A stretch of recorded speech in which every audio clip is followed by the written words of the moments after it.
ಎಲ್ಲರಿಗೂ ನಮಸ್ತೆ. ಇವತ್ತು ನಾವು ಜೇನು ಮೇಣ ಮಾಡೋದು ಹೇಗೆ ಅಂತ ನೋಡೋಣ.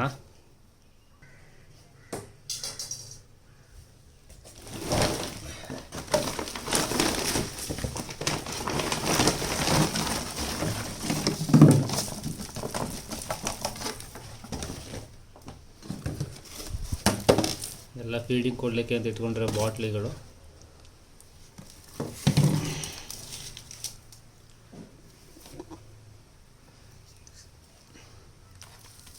ಇದೆಲ್ಲ ಈ ವರ್ಷ ಮಳೆಗಾಲದಲ್ಲಿ ತುಂಬ ಕಾಲೋನಿಗಳು ಹಾರೋಗಿವೆ. ಅದರಲ್ಲಿ ಉಳಿದಿದ್ದು ಸೂಪರಿಂದೆಲ್ಲ ಸೂಪರ್ಸ್ಗಳನ್ನು ತಗೊಂಡಿದ್ದೀನಿ. ಸುಮಾರೆಲ್ಲ ಕಟ್ಟಾಗಿ ಬಿದ್ದು ಹೋಗಿದೆ.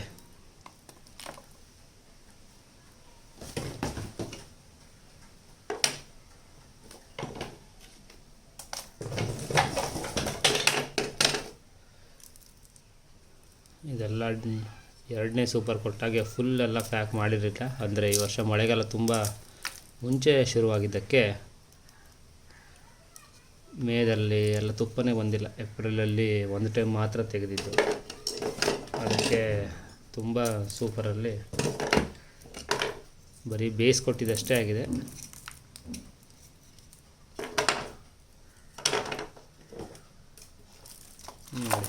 ಇದೆಲ್ಲ ಫಿಲ್ಲಾಗಿ ಫುಲ್ಲು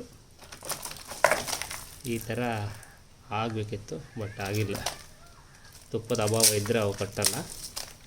ಸೊ ಇದನ್ನೆಲ್ಲ ಏನು ಮಾಡೋಣ ಅಂದರೆ ಇವತ್ತು ಜೇನಿನ ಮೇಣ ಮಾಡೋಣ, ವ್ಯಾಕ್ಸ್. ಇನ್ನೂ ತುಂಬ ಒಂದು 15ರಿಂದ 20 ಕಾಲನ್ ಎಸ್ಕೇಪ್ ಆಗಿರೋ ಬಾಕ್ಸ್ಗಳಿವೆ.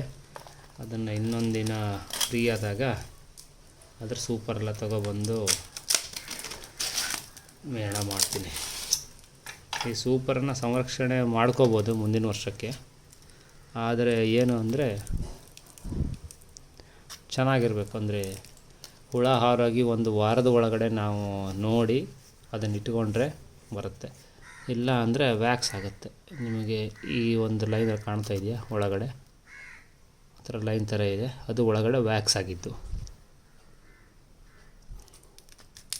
ಆ ಥರ ವ್ಯಾಕ್ಸ್ ಆಯಿತು ಅಂದರೆ ಟೋಟಲ್ ವೇಸ್ಟ್ ಆಗುತ್ತೆ.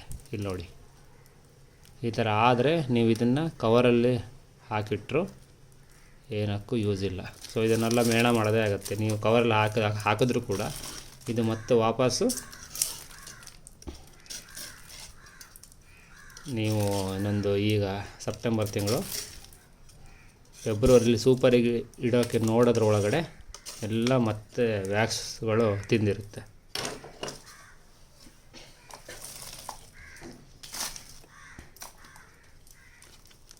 ಈ ಥರ ಸೂಪರ್ಲಿ ಕಟ್ಟಿದ್ದು ರಟ್ಟಿಂದ ನಾವು ವ್ಯಾಕ್ಸ್ ಮಾಡಿದ್ರೆ ಅದರ ಕಲರು ಎಲ್ಲೋ ಇಷ್ಟು ಬರುತ್ತೆ, ಫುಲ್ ವೈಟ್ ಬರಲ್ಲ. ಅದೇ ನೀವು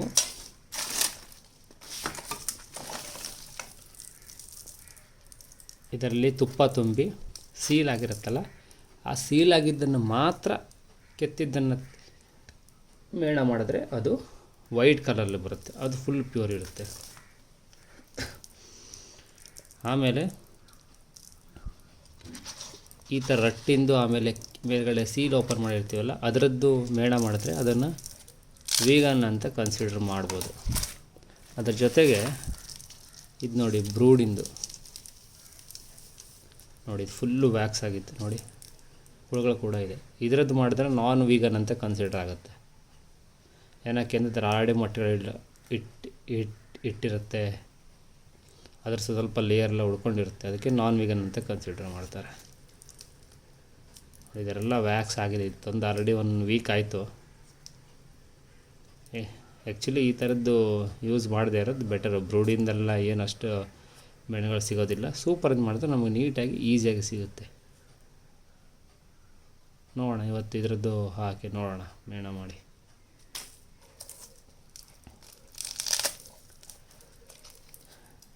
ಯಾವುದೇ ಜೇನು ಕೃಷಿ ಮಾಡಬೇಕಿದ್ರು ಜೇನು ಕೃಷಿ ಮಾಡಿದರೆ ಬರೀ ಜೇನುತುಪ್ಪ ಮಾತ್ರ ಅಲ್ಲ, ಅದರ ಬೈ ಪ್ರಾಡಕ್ಟ್ಗಳು ಯೂಸ್ ಬರುತ್ತೆ. ಜೇನು ಮೇಣ, ಜೇನು ವಿಷ, ಪೋಲನ್ನು ಅಂತ ಹೇಳ್ತಾರೆ. ಆದರೆ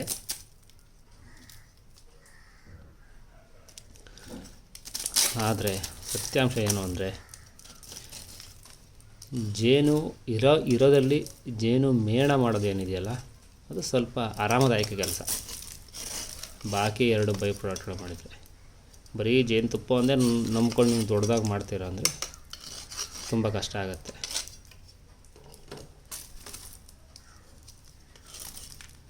ಆದರೆ ಜೇನು ಮೇಣ, ಈ ಮೇಣ ಮಾಡಿ ಏನೋ ಒಂದು ಲಾಭ ತೆಗಿತೀನಿ ಅದು ಇಲ್ಲ. ಈ ಕೆಲಸ ಮಾಡಿದ್ದು ಏನಿರುತ್ತೋ ಕೂಲಿ ಅದು ಕೂಡ ಅಲ್ಲಿಂದಲ್ಲಿಗೆ ಆಗ್ಬೋದಷ್ಟೇ ಜೇನು ಮೇಣ ಎಲ್ಲ ಮಾಡಿದರೆ. ಜೇನು ಮೇಣದಿಂದನೂ ಲಾಭ ಮಾಡಬೇಕು ಅಂದರೆ ಜೇನು ಮೇಣದ ಬೈ ಪ್ರಾಡಕ್ಟ್ ಮಾಡಬೇಕು. ಈ ಜೇನು ಮೇಣ ಈ ಥರ 1 ಸೂಪರು, ಇದು ISI ಸ್ಟ್ಯಾಂಡರ್ಡ್ದು. ಈ ಥರದ್ದು ಒಂದು 50ರಿಂದ 100, ಒಂದು 200ರಿಂದ 300 ಈ ಥರ ಫ್ರೇಮ್ಗಳಿದ್ದರೆ ಒಂದು 2 kg ಆಗ್ಬೋದು. ಮೀನ್ಸ್ 10ರಿಂದ 20 ಬಾಕ್ಸಿಗೆ 1 kg ಅಷ್ಟು ಮೇಣ ಸಿಗ್ಬೋದು. ಇದು ಯಾವುದೇ ರೀತಿ ವರ್ತಲ್ಲ ನಾವು ಮಾಡೋದು. ಸುಮ್ಮನೆ ಟ್ರೈನಿಂಗ್ ಕೊಡಬೇಕಿದ್ರೆ ಏನೋ ಮಾಡಬೇಕ್ರಿ ಎಲ್ಲ ಕಡೆ ಬೊಗಳೆ ಬಿಡ್ತಾರೆ. ನೀವು ಜೇನು ಮೇಣ ಮಾಡ್ಬೋದು. ಒಂದು 100 ಬಾಕ್ಸ್ ಇದ್ದರೆ ಒಂದು 10 ಬೇಡ 20 kg ಮಾಡ್ಬೋದು ಅಂದ್ಕೊಳ್ಳಿ. 20 kg ಮೇಣ ಎಷ್ಟಕ್ಕೆ ಮಾರ್ತೀರಪ್ಪ? ನಾವೆಲ್ಲ 400-500ಗೆ ಹೋಗುತ್ತೆ. ಮತ್ತು ಇದನ್ನು ಪರ್ಚೇಸ್ ಮಾಡೋರು ತುಂಬ ಕಡಿಮೆ. ಇನ್ನೇನೋ ಮೆಡಿಕಲ್ ಫೀಲ್ಡಲ್ಲಿ ಒಂದಿಷ್ಟು ಔಷಧಿ ಅದಕ್ಕೆ ಇದಕ್ಕೆ ಅಂದ್ಕೊಂಡು ಫೇಸ್ ಕ್ರೀಮ್ ಅಂತ ಮಾಡ್ತಾರೆ. ಇದ್ರದ್ದು ಬೈ ಪ್ರಾಡಕ್ಟ್ ನೀವು ಲಿಪ್ ಬಾಮು ಆಮೇಲೆ ಕಾಲಿಗಚ್ಚೋ ಕ್ರೀಮೆಲ್ಲ ಮಾಡಿ ಮಾರಿದ್ರೆ ಆವಾಗ ನಿಮಗೆ ಇದರದ್ದು ವರ್ತ್ ಆಗುತ್ತೆ. ಆವಾಗ ನೀವು kg 20,000 ಆದರೂ ಇದರಲ್ಲಿ ದುಡಿಬೋದು, ಮಾಡ್ಬೋದು. ಆ ಥರ ಎಲ್ಲ ಮಾಡ್ಕೊಂಡು ಕೊಟ್ಟಿರೋದೆಲ್ಲ ತುಂಬ ರಿಸ್ಕು ಇದೆ. ಮಾಡಿ ಸೇಲ್ ಮಾಡೋದು ಯಾರಿಗೆ ಅಷ್ಟು ಮಾರ್ಕೆಟಿಂಗ್ ಇಲ್ಲ. ಯಾವುದೇ ಟ್ರೈನಿಂಗ್ ತಗೊಳ್ಳಿ, ಯಾವುದೇ ಒಂದು ಆರ್ಟಿಕಲ್ ತಗೊಳ್ಳಿ, ಅದರಲ್ಲಿ ಎಲ್ಲದರಲ್ಲೂ ಜೇನು ಕೃಷಿ ಜೊತೆಗೆ ಜೇನು ಮೇಣನೂ ಮಾಡಬೋದು, ಅದರಿಂದನೂ ಲಾಭ ಗಳಿಸ್ಬೋದು. ಎಷ್ಟು ಲಾಭ ಗಳಿಸ್ತೀರ ನೀವು? 100 ಬಾಕ್ಸ್ ಇಟ್ಟರೆ ಒಂದು 10 kg ಬಂದರೆ ಒಂದು 500 ರೂಪಾಯಿ kg ಅಂತಾರೆ 5,000 ರೂಪಾಯಿ ಆಗುತ್ತೆ. 5,000 ರೂಪಾಯಿಗೆ ಇದನ್ನು ಹಾರೋಗಿದ್ದನ್ನು ತಗೊಬಂದು ಮನೆಗೆ ತಗೊಬಂದು ಈ ಥರ ಎಲ್ಲ ನೀಟಾಗಿ ಕ್ಲೀನ್ ಮಾಡಿ, ಈ ಥರ ಕ್ಲೀನ್ ಮಾಡಿ ಅದನ್ನು ಮೇಣ ಮಾಡಲಿಕ್ಕೆ ಟೈಮು, ಅದಕ್ಕೆ ಯೂಸ್ ಮಾಡೋ ಪಾತ್ರೆ, ಒಂದು ಪಾತ್ರೆ ಯೂಸ್ ಮಾಡಿದ್ರೆ ಅಂದರೆ ಮುಗೀತು. ಆ ಪಾತ್ರೆ ಇನ್ಯಾವುದಕ್ಕೂ ಬರಲ್ಲ, ಎಲ್ಲ ಅಂಟ್ಕೊಬಿಡುತ್ತೆ, ಏನಕ್ಕೂ ಇಲ್ಲ. ಇಷ್ಟೆಲ್ಲ ಮಾಡೋದಕ್ಕೆ ವರ್ತೇ ಅಲ್ಲ. ಆದರೂ ಕೆಲವೊಂದು ಟೈಮ್ ನಮ್ಮ ಕಸ್ಟಮರ್ ಬಿಡಬಾರ್ದು ಅನ್ನೋದು ಮಾಡ್ತೀವಿ. ನೀವು ಜೇನು ಕೃಷಿ ಮಾಡ್ತೀವಿ, ಜೇನು ಮೇಣದಿಂದ ಏನೋ ಮಾಡ್ತೀವಿ ಅಂದರೆ ಆಗಲ್ಲ. ಅದೇ ರೀತಿ ಪೋಲನ್ನು ನಮ್ಮ APS ಅನ್ನೋದ್ರಂತೂ ತುಂಬ ಕಷ್ಟ ಮಾಡೋದು, ಮಾಡಬಹುದು. ತುಂಬ ಕಷ್ಟ, ತುಂಬ ಬಾಕ್ಸ್ಗಳು ಬೇಕು. ಅದಕ್ಕೆ ಮಾಡೋಕ್ಕೆ ಆಗಲ್ಲ ಅಂತೇನಿಲ್ಲ, ಮಾಡಬಹುದು, ಆದರೆ ತುಂಬ ಕಷ್ಟ. ನೋಡಿ, ಈಗ ಇರೋದೊಂದು 20-30 ಫ್ರೇಮು ತೆಗಿಲಿಕ್ಕೆ ನನಗೆ 5 ನಿಮಿಷ ಬೇಕಾಯಿತು. ಇದನ್ನು ಇನ್ನು ಬೆಂಕಿಲಿಟ್ಟು ಅದನ್ನು ಕಾಸಿ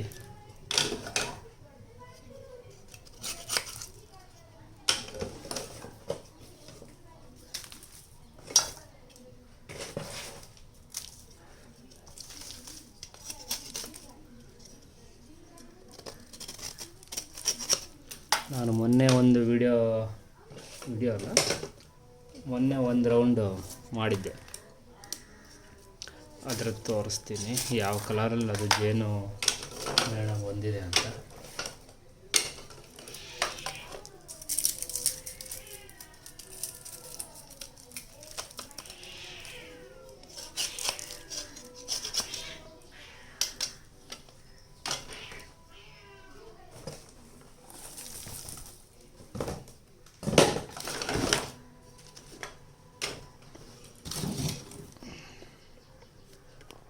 ನೋಡಿ, ಇಷ್ಟು ಫ್ರೇಮ್ ಇದೆ. ಅದೆಲ್ಲ ಫುಲ್ಲೆಲ್ಲ ಇರಲಿಲ್ಲ, ಅರ್ಧಕ್ಕರ್ಧ ಕಡಿಮೆನೇ ಇತ್ತು.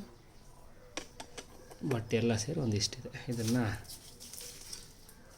ನೀಟಾಗಿ ಒಂದು ಬಾಲ್ ಟೈಪ್ ಪ್ರೆಸ್ ಮಾಡಿದ್ರೆ ಬಾಲ್ ಟೈಪ್ ಆಗುತ್ತೆ. ಈ ಥರ ಬ್ಲ್ಯಾಕಿಂದಲೇ ಯೂಸ್ ಮಾಡಿದ್ರೆ ಇದು ತುಂಬ ಕಸಗಳಿರುತ್ತೆ, ವೇಸ್ಟೇಜು.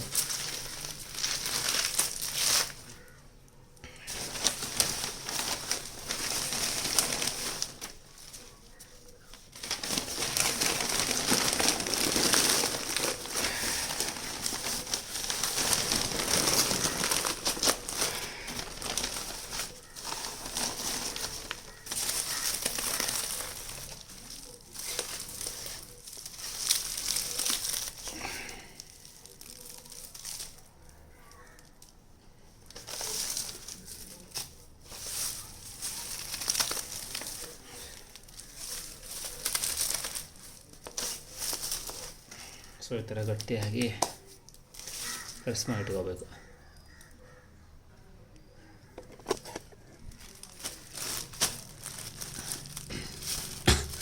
ಇದೆಲ್ಲ ಏನು ಮಾಡಿದ್ದು ಅಂದರೆ ಜೇನುತುಪ್ಪ ಸೀಲ್ ಮಾಡಿದ್ರದ್ದನ್ನು ತೆಗೆದಿರೋದು.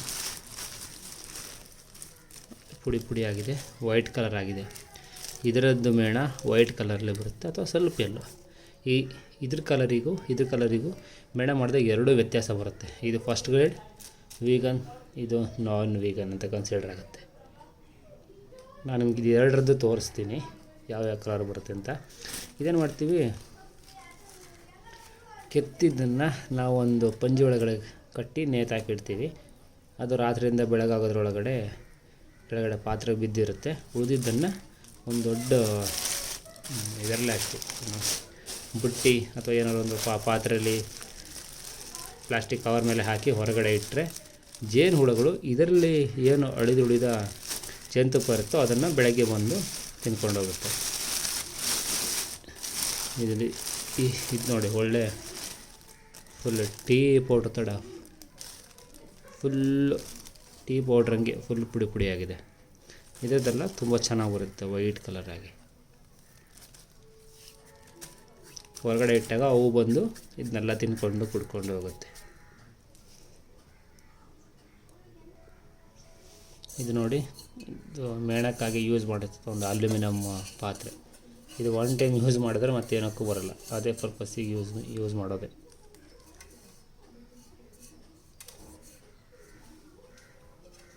ಇದು ಒಂದು ಅಂಗೋಸ್ತ್ರ ಪಂಜಿ ಅಂತ ಒಂದು ಚಿಕ್ಕ ತೂತಿರುತ್ತೆ, ಆ ಥರದ್ದು. ನಾವು ಅನ್ನ ಮಾಡುವಾಗ ಅಕ್ಕಿ ಬಿಡಿಸ್ಲಿಕ್ಕೆಲ್ಲ, ಅಕ್ಕಿಯಿಂದ ನೀರು ತೆಗಿಲಿಕ್ಕೆಲ್ಲ ಇದನ್ನು ಯೂಸ್ ಮಾಡ್ತೀವಿ. ಇದು ಲಾಸ್ಟ್ ಟೈಮು ಈಗ ಒಂದು 15 ಡೇಸ್ಗಿಂತ ಮುಂಚೆ ಮೇಣ ಮಾಡಿದಾಗ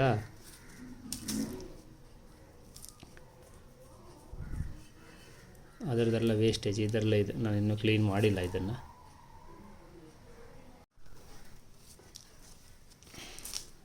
ಈ ವೇಸ್ಟೇಜನ್ನು ಒಲೆಗೆ ಹಾಕ್ಲಿಕ್ಕೆ ಯೂಸ್ ಮಾಡ್ಬೋದು. ತುಂಬ ಗಟ್ಟಿ ಇದೆ ಇದು ನೋಡಿ. ಇದು ವೇಸ್ಟೇಜ್ ಗಟ್ಟಿ ಆದಮೇಲೆ ಯಾವ ಥರ ಇರುತ್ತೆ ಅಂತ. ಸೊ ಇದೆಲ್ಲ ವೇಸ್ಟೇಜಸ್.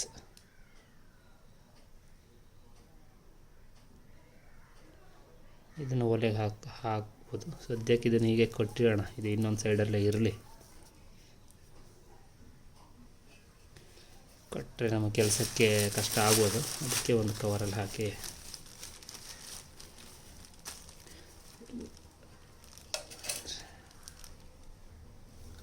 ನಮಗೆ ಈ ಪೋರ್ಷನ್ನೇ ಬೇಡ.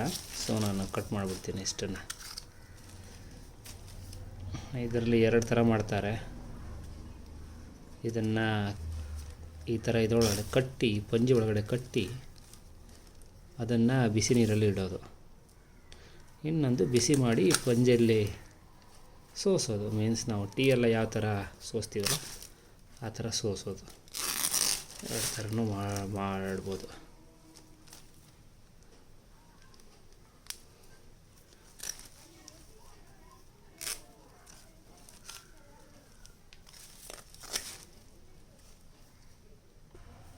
ಓಕೆ, ಪಂಜೆ ಕಟ್ ಮಾಡಿ ಆಯಿತು. ಪಂಜೆ ಬಿಚ್ಚಿ ಇದ್ರ ಒಳಗಡೆ ಆ ಜೇನು ಮೇಣ ಹಾಕೋಣ.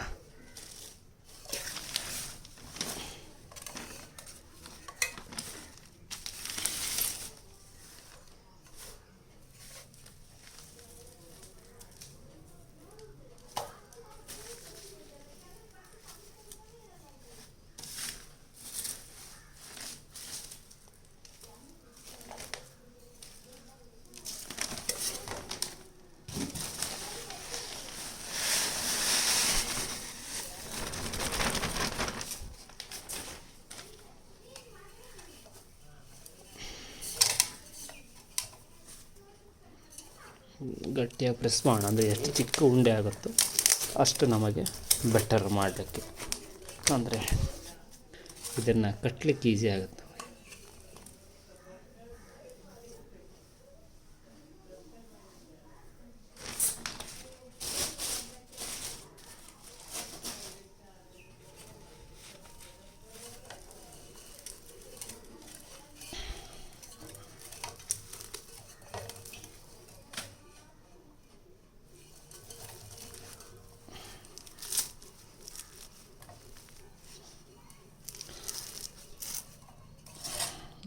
ಕರೆಕ್ಟ್ ಟೈಮ್ ಮಾಡಿದಾಗ ಇದರ ಡಬ್ಬಲ್ ಸೈಜ್ ಆಗಿತ್ತು. ಈಗ ಇದನ್ನು ಕಟ್ಟೋದು.